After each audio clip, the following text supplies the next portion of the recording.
Hello everyone, welcome back to sign to classes. आज आप लोग के बीच में फिर से नया वीडियो लेकर उपस्थित हुआ हूँ। आज का topic chapter 12 atoms and nuclei से जो भी एग्जाम पॉइंट व्यू से इंपॉर्टेंट टॉपिक है उसको डिस्कस करने वाले हैं।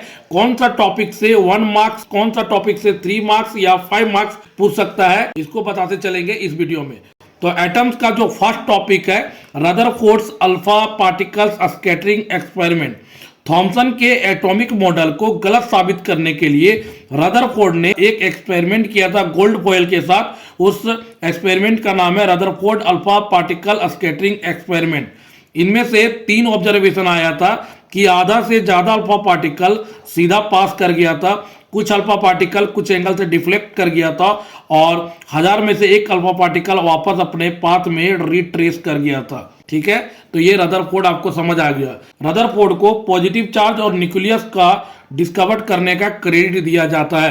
अगर आपसे पूछा जाए न्यूक्लियस और पॉजिटिव चार्ज का खोज कौन किया था, तो रदरफोर्ड। अगर नेगेटिव चार्ज पूछा जाए तो नेगेटिव चार्ज को खोज किया था जे थॉमसन ने और न्यूट्रॉन का खोज किया था जेम्स चैडविक ने। Rutherford alpha particle scattering experiment के बेसिस पे रदरफोर्ड ने nuclear model of an atom को दिया हुआ है। इस मॉडल का नाम है रदरफोर्ड एटॉमिक मॉडल। तो एटम के फर्स्ट मॉडल किसने दिया? J Thomson. एटम का सेकंड मॉडल किसने दिया? रदरफोर्ड ने दिया।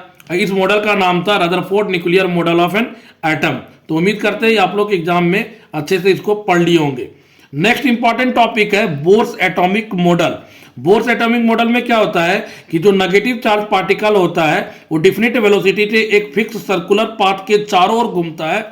उस फिक्स सर्कुलर पाथ को क्या बोलते हैं हम लोग? ऑर्बिट। और सेकेंड जो होता है, जो एंगुलर मोमेंटम होता है रिवॉल्विंग इलेक्ट्रॉन का, वो इंटीग्रल मल्टीपल हो जाता है NH/2 पाई के बराबर।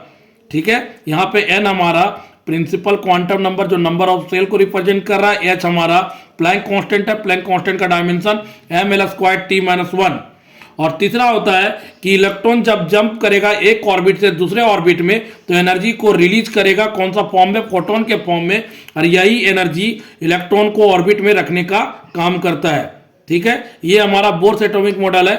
और फिर बोर्स एटॉमिक मॉडल में इसका लिमिटेशन पूछ लेता है। तो इसका लिमिटेशन जो होता है वो हाइड्रोजन लाइक एटम के लिए एक्सप्लेन किया था। दूसरा, हेजनबर्ग अनसर्टेनिटी प्रिंसिपल को फॉलो नहीं किया। तीसरा, इलेक्ट्रॉन को पार्टिकल नेचर के रूप में कंसीडर करके थ्योरी को एक्सप्लेन किया, जबकि इलेक्ट्रॉन वेव नेचर भी होता है। तो ये 3 इसका लिमिटेशन है।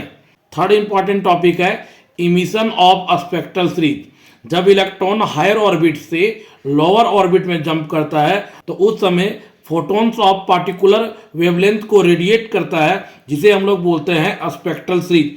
स्पेक्ट्रल सीरीज 5 टाइप्स में पाया जाता है: लाइमन, बाल्मर, पाचन, ब्रैकेट, पीफंड। लाइमन सीरीज क्या बोलता है कि आउटर ऑर्बिट से जब फर्स्ट ऑर्बिट में, मतलब second, third, fourth, fifth, sixth, nth orbit से लेके जब इलेक्ट्रॉन जंप करे फर्स्ट ऑर्बिट में, उस समय जो सीरीज प्रोड्यूस होगा उसको बोलते हैं Lyman series. Third orbit, fourth orbit, fifth orbit, ऐसे करके nth ऑर्बिट से जब सेकेंड में जंप करे तो बाल्मर, फोर्थ, फिफ्थ, सिक्स से थर्ड ऑर्बिट में जंप करे तो पाचन। मतलब जितने नंबर है उस नंबर को छोड़कर जो बचेंगे, जैसे 1 है तो 1 के अलावा जो बचते 2, 3, 4 उसको बोला जाता है आउटर ऑर्बिट। जैसे बाल्मर में आते हैं, बाल्मर में सेकेंड नंबर में तो सेकेंड को छोड़कर जो थर्ड, 4, 5 उसको बोला जाता है आउटर ऑर्बिट। जैसे पाचन में आते हैं, पाचन में कितना? थर्ड नंबर है, तो थर्ड नंबर के अलावा जो नंबर आएगा 4, 5, 6 उसको बोलेंगे आउटर ऑर्बिट। ऐसे ब्रैकेट आएगा तो ब्रैकेट 4 नंबर में तो 5th, 6th, 7 इसको बोला जाएगा आउटर ऑर्बिट। जब भी इलेक्ट्रॉन जंप करेगा आउटर ऑर्बिट से फर्स्ट ऑर्बिट में लाइमन सीरीज, आउटर ऑर्बिट से सेकंड ऑर्बिट है बाल्मर सीरीज, आउटर ऑर्बिट से थर्ड ऑर्बिट है पाचन सीरीज, आउटर ऑर्बिट से फोर्थ ऑर्बिट में ब्रैकेट सीरीज, आउटर ऑर्बिट से फिफ्थ ऑर्बिट में तो पीफंड सीरीज।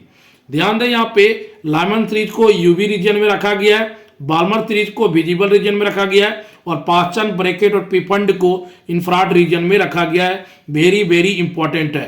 ठीक है, और नेक्स्ट इंपॉर्टेंट टॉपिक है एक्साइटेशन पोटेंशियल और आयोनाइजेशन पोटेंशियल।